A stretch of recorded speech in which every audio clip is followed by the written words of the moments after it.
Jadi ini mulai saya upgrade untuk sisi storage energi, nanti menyusul di bagian panel surya dan lain-lain. Setelah 1 tahun beroperasi, hari ini saya akan menambahkan sedikit-sedikit sentuhan. Jadi ini PLTS terpusat dapat THR 1 kotak baterai lagi. Saya tambahkan ini untuk menambah kapasitas storage energi di PLTS ini. Jadi nanti ada total 5 pak baterai lithium iron phosphate ya, sistem 48 volt. Ini sebentar lagi akan saya pasangkan. Kabel-kabelnya udah saya bawa. Ini untuk kabelnya, dan plus minus ini sama ukurannya, yang 10 mili juga, karena dulu sudah saya buatkan 5 pasang. Jadi memang untuk upgrade ke depan ini penambahan baterai pak di paling atas, di rak paling atas ini. Jadi ini tinggal dipasangkan. Nanti akan saya naikkan dulu ke bagian sini. Setelah itu baru dipasang kabelnya. Dari baterai nanti akan dipasang di bagian sini. Ini ada lubangnya sebenarnya, sudah dibor waktu itu, jadi tinggal dibaut di arah sini. Ini untuk bus bar minus, bus bar plusnya di sini. Oh ya, untuk kondisi baterai ini sebenarnya saya belinya sudah second, jadi istilahnya lepasan ya, pembuatan tahun 2020. Jadi ini memang sudah bekas, tapi kondisinya masih cukup bagus. Ini masih berjalan di sini sebenarnya. Ini kedip-kedip. Nanti tinggal dinaikkan. Ini SOC-nya juga saya kurang tahu, karena terakhir ngecek itu sekitar hanya 2 lampu yang nyala. Jadi nanti bisa disamakan dengan baterai-baterai yang lain yang ini. Kalau voltasenya sama nanti bisa langsung di paralel. Jadi baterainya ini kondisinya bekas, bukan yang baru. Sekarang ini produksinya udah masuk dari panel ini 2,9 kilo, 2,93 kilowatt. Kalau dilihat di baterai ini 56 ampere arus chargingnya. Oke, sekarang posisinya sudah saya naikkan ini baterainya. Ini baterai paling atas, mereknya sama dengan yang nomor 2 dulu, Soto juga. Ini sekarang tinggal pemasangan konektor di baterai ya, jadi plus dan minusnya. Ini sekarang saya akan kupas dulu untuk kulit dari busbar tembaga ini, supaya bisa dipasangkan dengan sekun kabel ini. Ini saya kupas dulu. Ini sudah saya marker barusan, jadi tinggal dikupas, kemudian nanti bisa dipasangkan dengan baut. Yang plus nanti posisinya seperti ini. Nah, jadi seperti ini, kemudian nanti baru dibaut.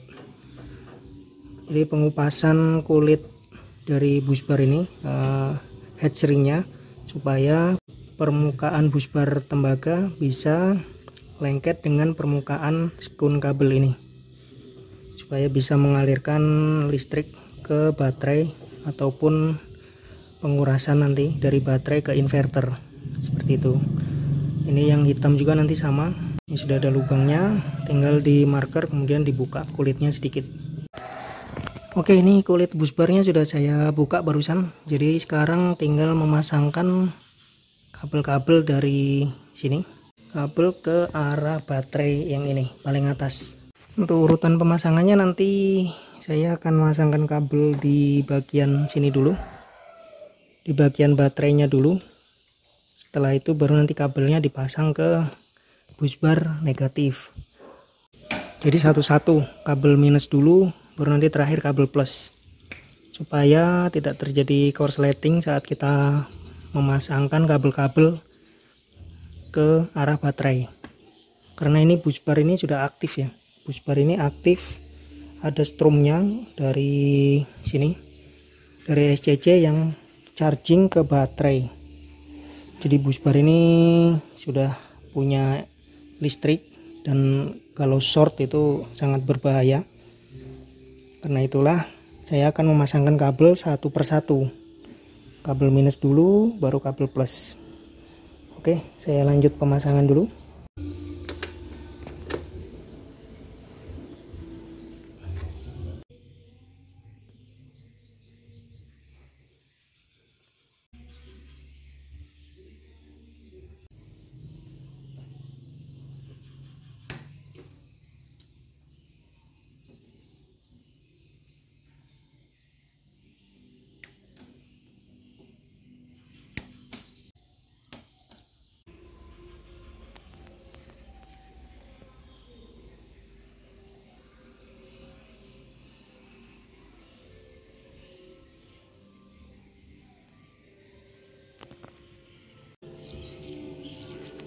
Baterai sudah saya pasang semua, juga kabel-kabelnya. Sekarang saya akan mau nyalakan.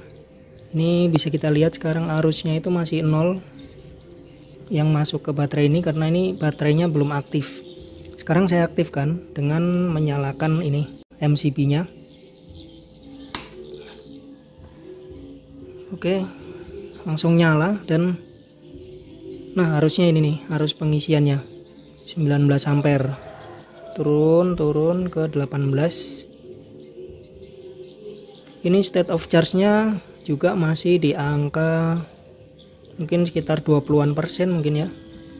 Pokoknya ini kedipnya baru di LED nomor 2, sama seperti yang di sini berarti. Jadi ini sebenarnya sudah cukup aman. Kalau SOC baterai ini 100%, maka kita tidak boleh langsung menggabung dengan baterai-baterai lainnya. Biasanya disamakan dulu voltasenya, atau kemungkinan bisa dicek satu-satu, dinyalakan satu-satu. Kalau SOC-nya ini sudah sama lampunya, misalkan di angka 2 atau di angka 4 semua, baru boleh diparalel. Kalau satunya lampu SOC-nya 1, kemudian baterai lainnya SOC-nya 4, itu nanti saat kita pasangkan itu langsung terjadi inrush current ya. Jadi arus yang tinggi mengalir dari baterai yang voltasenya cukup tinggi atau yang SOC-nya sudah 100% menuju ke baterai yang SOC-nya di bawah 50%. Jadi kalau mau gabung baterai itu lebih bagus SOC-nya sama.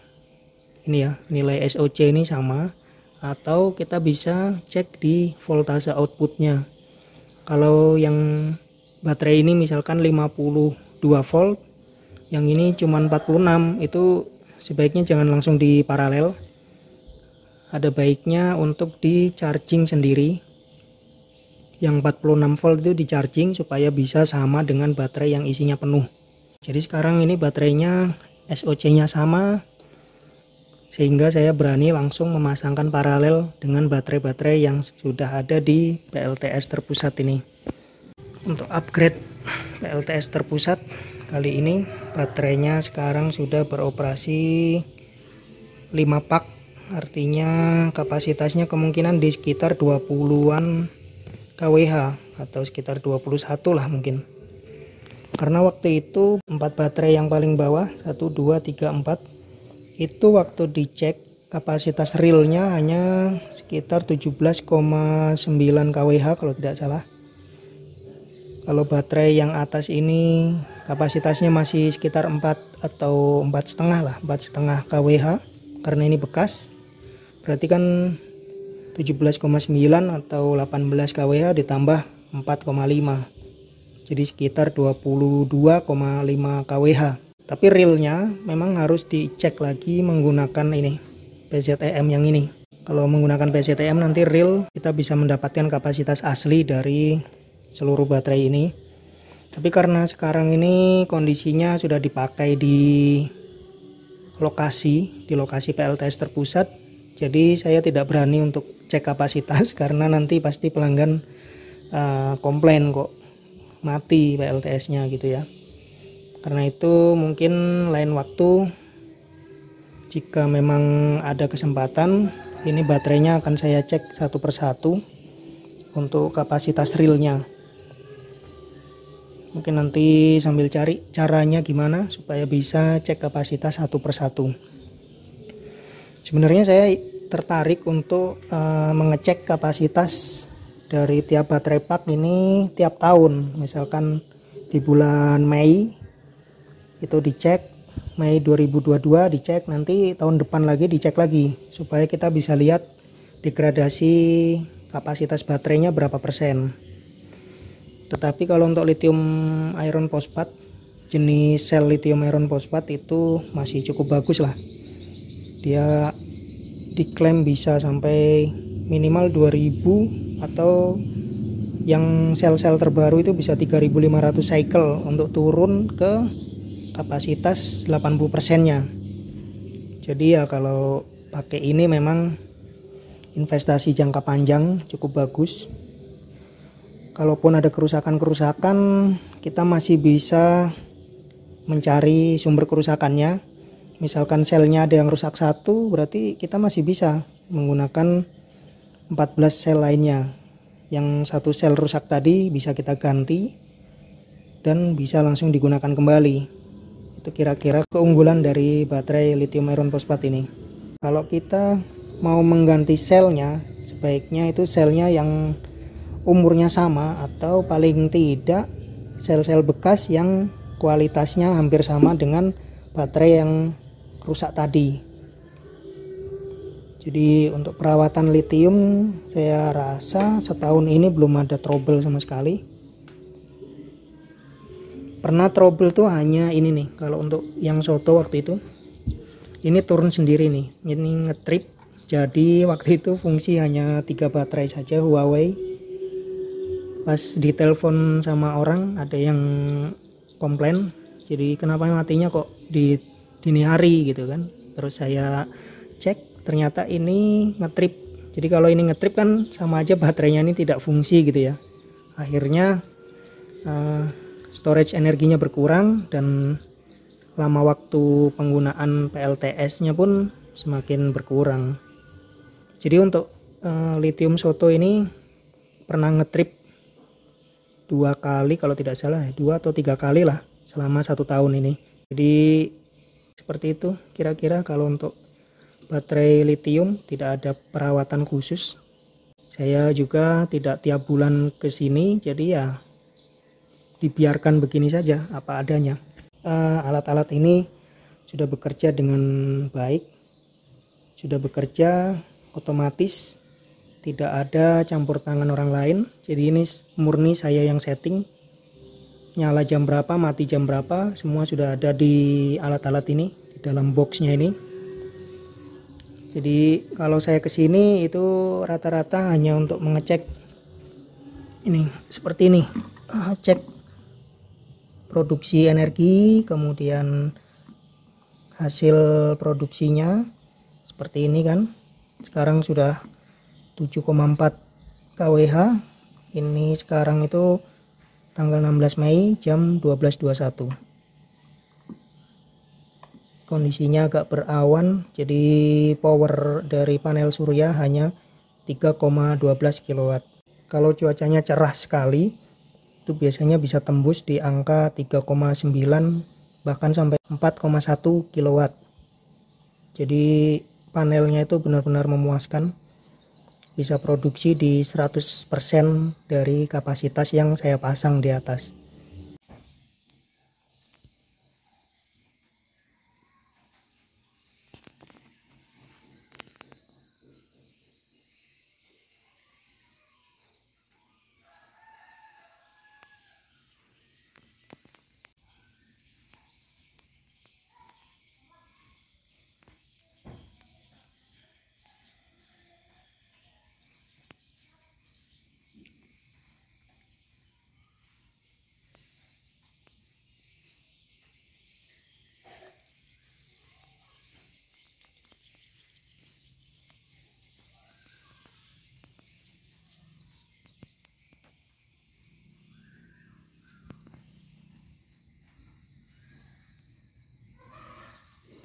Power charging dari panel surya saat ini terbaca 3,76 kW.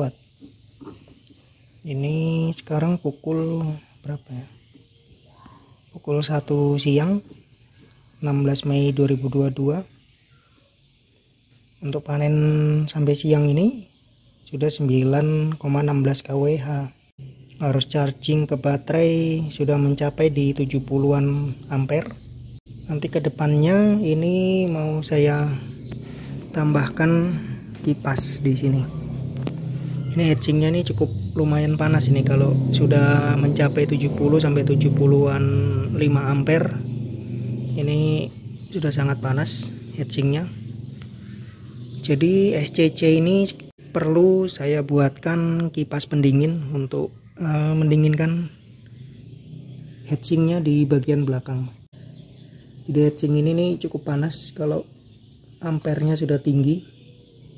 Jadi untuk kedepannya nanti akan dibuatkan kipas pendingin di bagian sini, kemungkinan di bagian atas, untuk mendorong udara supaya bisa lebih cepat mendinginkan heatsing dari SCC e-Paver ini.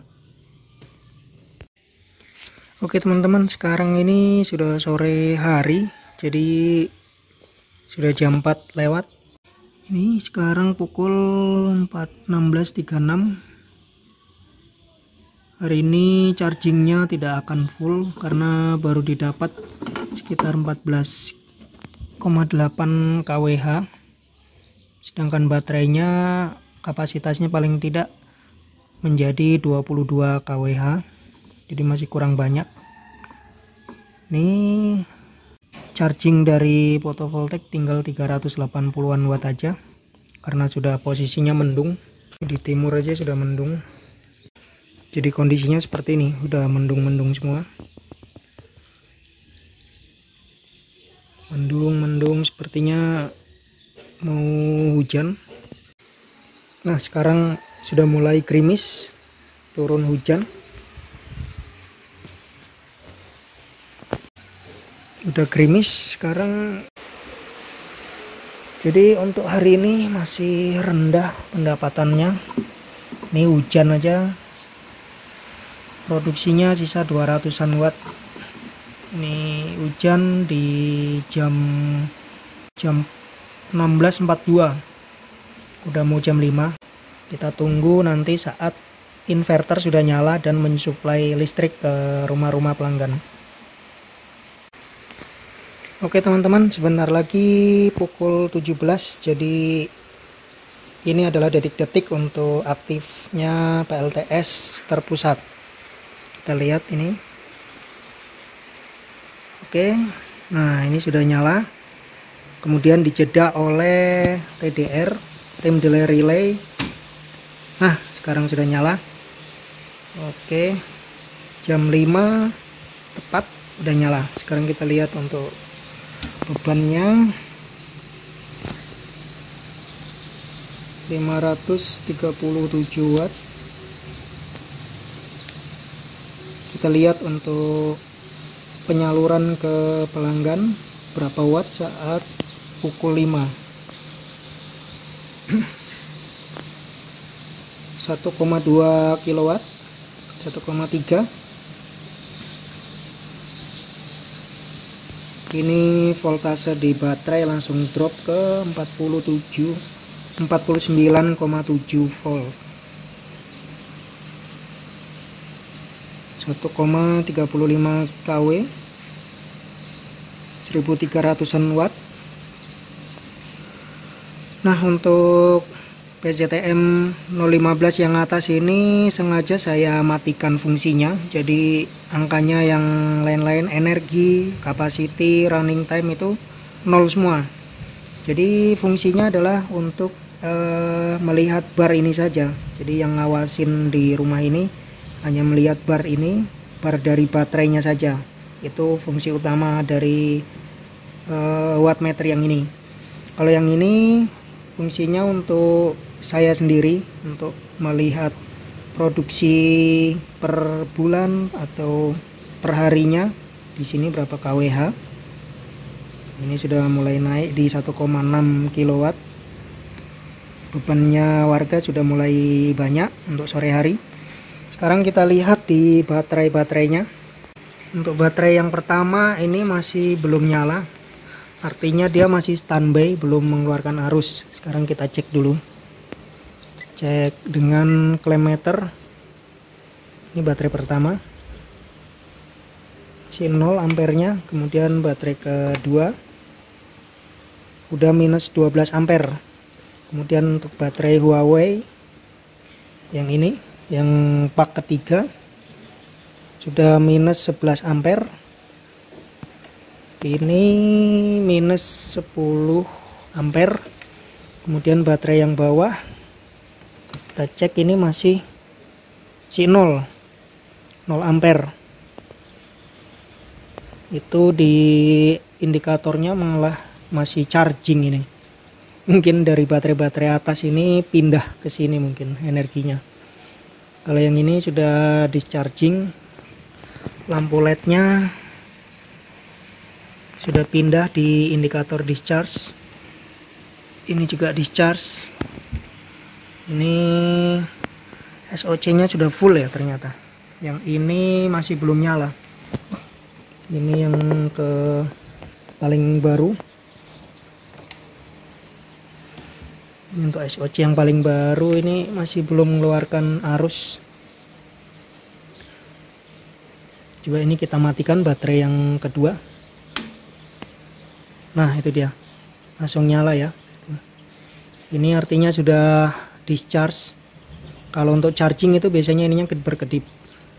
Kalau untuk discharge, lampunya ini standby nyala terus seperti ini. Ini sekarang 8 ampere output keluar dari baterai ini. Kita pasangnya gini. Ini sekarang minus 7,5 ampere. Yang Huawei minusnya 15 ini. Nah ini Huawei kedua dari bawah minus 14. Huawei terakhir ini masih 0, itu ya, yang paling bawah. Jadi untuk baterai Soto yang ini masih 0. Sekarang saya aktifkan lagi. Nah langsung minus 19, 18 ini ya. Jadi baterai-baterai ini sudah aktif semua. Nah biar kelihatan, nih baterai-baterainya 1, 2, 3, 4, dan yang baru paling atas 5. Jadi demikian teman-teman untuk hari ini. Saya baru selesai menambahkan baterai pak lithium yang atas untuk PLTS terpusat. Oh ya, sekarang kita lihat dulu untuk total energi. Nih, hasil energi sekarang sudah tembus di 15 kWh. Ini jam 5 lewat. Masih charging ya, jam 5:05 ini masih charging sekitar 2 ampere, mungkin ya 100-an watt, masih 100 watt. Padahal kondisi sekarang itu sudah gerimis-gerimis.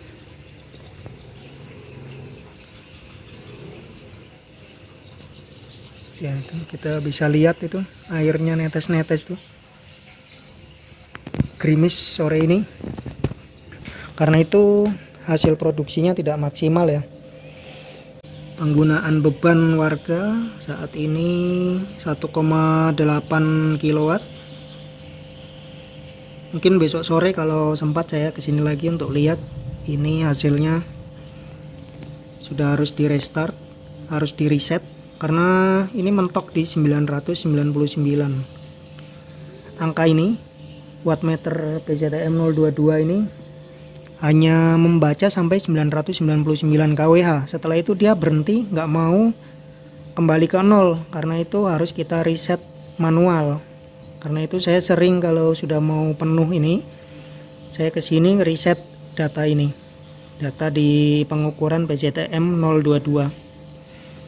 Mungkin kedepannya nanti akan saya upgrade lagi untuk wattmeternya supaya bisa membaca total energi dalam kurun waktu 1 tahun full. Seperti ini ya. Jadi nanti seperti ini. seperti pembacaan logger di SCCE Paver.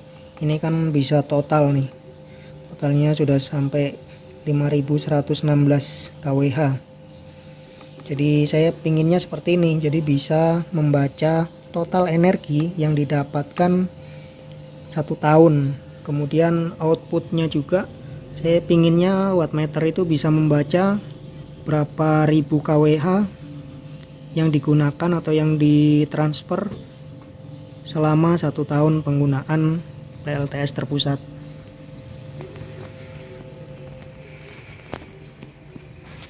Oke teman-teman, jadi seperti ini kira-kira penampakan PLTS terpusat yang saya kelola untuk menerangi sebuah kampung di daerah Kabupaten Kutai Timur.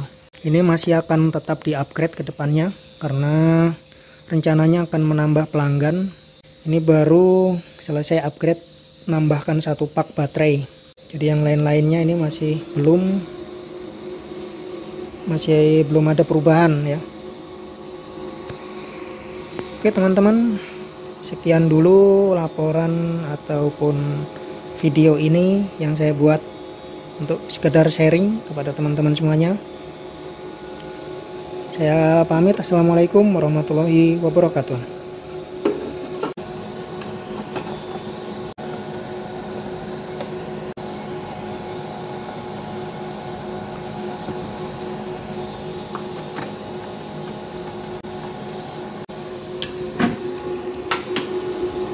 Kipas boosternya sudah nyala, cukup berisik suaranya.